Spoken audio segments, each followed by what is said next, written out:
નાગરિક સંરક્ષણ કચેરી અંકલેશ્વર દ્વારા તાલુકા અને શહેરના નાગરિકો અને વિદ્યાર્થીઓ માટે 5 દિવસીય સિવિલ ડિફેન્સ તાલીમ વર્ગનું આયોજન કરવામાં આવ્યું છે। શહેરના શારદા ભવન ટાઉન હોલ ખાતે મામલતદાર કરણસિંહ રાજપૂત અને જીઆઈડીસી પોલીસ મથકના પીઆઈ આર.એચ. વાળાની અધ્યક્ષતા હેઠળ સિવિલ ડિફેન્સ તાલીમ વર્ગનો પ્રારંભ થયો હતો। આ તાલીમ વર્ગમાં નાગરિકો અને વિદ્યાર્થીઓએ સ્વૈચ્છિક રજીસ્ટ્રેશન કરાવ્યું હતું। આ તાલીમનો મુખ્ય હેતુ આપાતકાલીન પરિસ્થિતિમાં નાગરિકોને સ્વ બચાવની પદ્ધતિઓથી વાકેફ કરવાનો છે।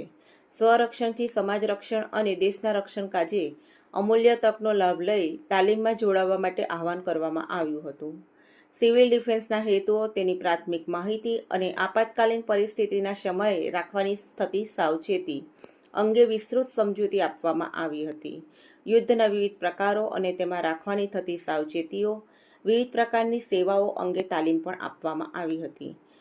આપાતકાલીન પરિસ્થિતિ કે યુદ્ધ જેવી પરિસ્થિતિનું નિર્માણ થાય તો લોકોએ કઈ રીતે સ્વબચાવ કરવો જોઈએ તથા તંત્ર દ્વારા લોકોને કઈ રીતે મદદરૂપ થઈ શકાય તે અંગે મામલતદાર કરણસિંહ રાજપૂત અને પીઆઈ આર.એચ. વાળાએ વિસ્તૃત માહિતી આપી હતી।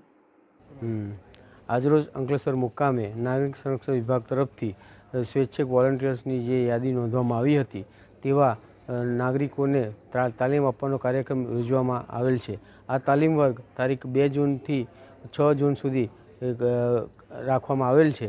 આમાં કુદરતી આફતો, આગ, સંકટ તેમજ યુદ્ધ જેવી પરિસ્થિતિમાં નાગરિકોએ કઈ રીતે સુસજ્જ થવાનું તેનું માર્ગદર્શન આપવામાં આવશે અને આ દરેક વિષયના નિષ્ણાંત અધિકારીશ્રી દ્વારા તેનું માર્ગદર્શન આપવામાં આવનાર છે। નમસ્કાર, મારું નામ લુણીશ્રુતિ ચંદુભાઈ છે। હું SYBAમાં અભ્યાસ કરું છું।